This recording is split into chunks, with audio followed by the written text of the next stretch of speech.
Kodėl yra labai svarbu tas darbas su savimi, ne, apie kurį labai daug yra irgi kalbama,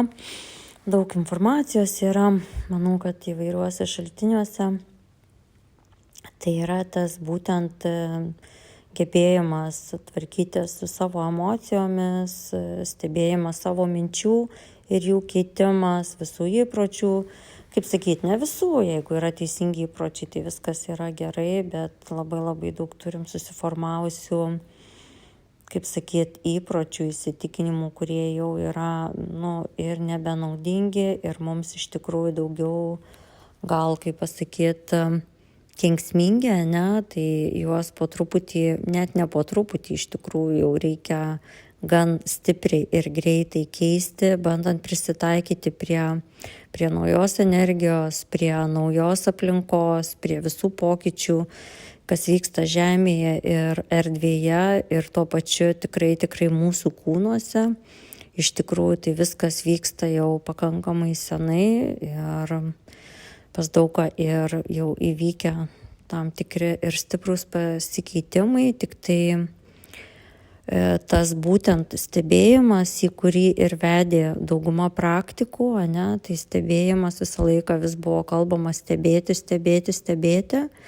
Tai dabar tai yra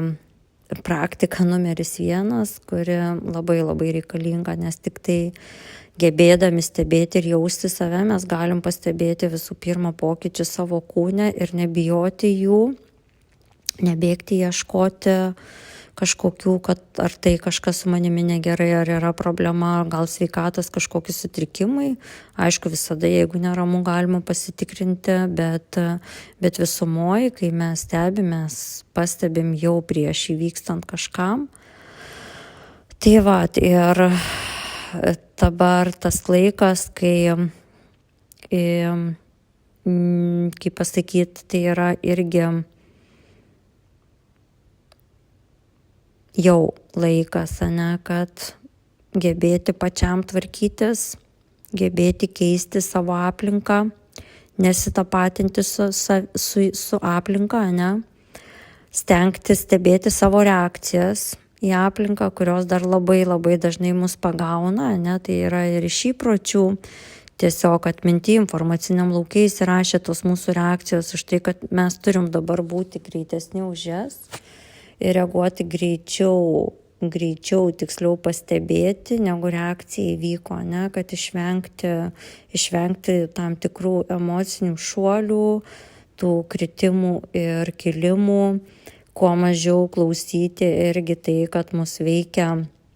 mėnuliai, žvaigždės, aplinka ir visa kita. Taip, mus tikrai veikia, tačiau mes irgi galime veikti visą tai ir apie tai buvo daug kalbama, ne, kad kuo mes išliksime balanse, ramesni, nežiūrint to, koks šiandien mėnulis, nežiūrint to, kokios šiandien žvaigždės ar dažnis kažkoks, ne, žemės vibracijos, mes galime vis tiek išlaikyti ramybę ir kuo mūsų daugiau tai padarys, tuo greičiau mes keisime visą tą, kaip sakyti, vibracijas,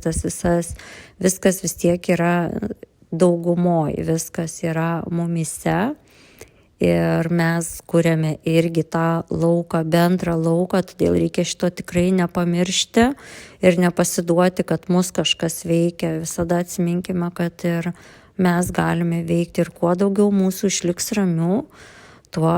greičiau rims ir visas laukas ir viskas, kas vyksta aplinkoje. Kitas dalykas irgi jau nebelaikas lakstyti, ieškoti tų labai stiprių, kaip sakyti, kad kažkas padėtų man, nuvalytų, ne, o aš nieko nedarysiu, prisimti atsakomybę, apie kurią irgi kalbame jau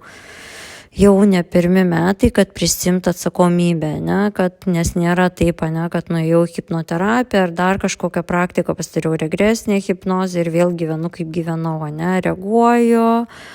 kalbu, ką noriu, užsiminėju, ko noriu, ta prasme nieko nekeičiu savo nei įpročių, nei elgesio modelių, gyvenu taip, kaip gyvenau, ne, neišgirstu nei tai, ką man sakė, ne tai, ką supratau. Ir tai yra tas pats, kas nieko nedariau, ane, kad veltui iš tikrųjų buvo išeikvota energija, nes kaip ir stalą, ane, mes kaip nuvalom, vis tiek tų dulkių susirenka, nes vis tiek mūsų kūnas reaguoja aplinką ir prisirenka visko. Tai kai mes nustojam reaguoti, čia tiesiog atsakymas, ane, kad jeigu investuojam į save laiką, pinigus, energiją, tai ta prasme būkim atsakingi ir už tai, kad po tų visų praktikų irgi kažką pradėti keisti, kad neapdulkėtume kaip tie stalai ir kad nereikėtų pastoviai valyti. Tai už tai turim patys peržiūrėti savo aplinką, patys valytis, patys detoksikuotis ir iš vidaus, ir iš išorės, ir mentališkai, ir emociškai, kiek įmanoma išlikti stebėtojais ir kūrėjais.